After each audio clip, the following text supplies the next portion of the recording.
Hollen of Maryland's recognized. Thank you, Mr. Chairman, and thank you, Mr. Chairman, Chairman Powell. I just want to make sure I have a couple observations straight in looking at the most recent report, beginning with wage growth, because throughout the last couple years, we've seen rising wages. We've also seen, of course, rising prices. But it's been my observation that for lower wage workers, the people who are working paycheck to paycheck, real wages are up. In other words, the increase in their wages outpaced the increase in prices they were facing. And your latest report seems to indicate that that trend is actually even more broad-based right now. Could you speak to that? That is right, exactly right. At the beginning of the pandemic, the wages went up a great deal for people in those public-facing service jobs that are relatively low paid because that's where the shortages were, and they got positive real wages. But that has now spread. I think overall, on a 12-month basis, you now have wage growth by most measures that's higher than inflation. So real wages going up. Well, that's obviously a good news story for the economy. Let me ask you about labor force participation, because we've also seen more people reentering the labor force. Obviously, that helps with inflation, wage inflation. And I understand that immigration actually has been an important part of that. Could you speak to the role of immigration in that sense? Sure. So participation has moved up, I think, more than we had expected. It did move up last year. We were very disappointed, and then now it has moved up, and that's more people in the labor force. The other thing that's happened, though, is immigration basically went to almost zero during the pandemic, and there's been quite a strong rebound in immigration, and that's creating more people in the workforce. So we think one of the reasons why businesses are reporting that labor supply and demand are getting into better balance is because of both participation and immigration.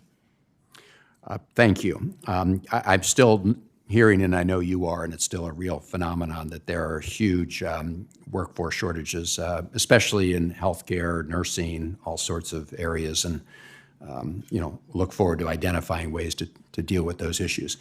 So just a broad question on how you approach the decisions regarding interest rates, and I very much support the decision you and your colleagues made to pause the increase in interest rates. I understand you're going to continue to monitor the situation. I understand the signaling you've already given regarding the future, but you obviously have a dual mandate.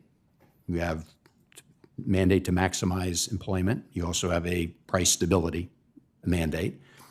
But then you also have this other responsibility regarding being a prudential regulator, overseeing the banks, including Silicon Valley Bank.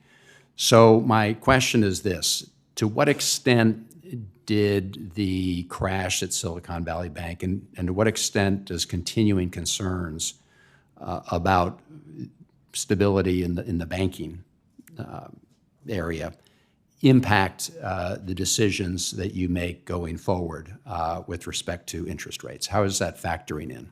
So there's pretty substantial research showing that when you have a shock to banking, like the one we had in March, to a sector of the banking industry, that if you come back in 6 months, you will see lower lending. And it doesn't appear immediately, but it's strong in the data. So we have been saying, we've been waiting to see that does play a part, at least in my thinking, that there may be a bit more tightening in the pipeline than there otherwise would have been. Now, we don't really see evidence of it yet, but then again, we wouldn't expect to see. But it all points to me in the same direction. We moved very, very quickly when we had to move quickly. We've been slowing down since last December, from 75 to 50 to 25 at every meeting, and now we're getting very close. We're at least close to where we think our destination is, where we think it is, and it only makes common sense to move at a careful pace. We don't want to do more than we have to, but we do think, overwhelmingly, people on the committee do think that there's more rate hikes coming, but we want to make them at a pace that allows us to see incoming information, so we make good decisions. Thank you. Thank you. Thanks, Chairman Hollen.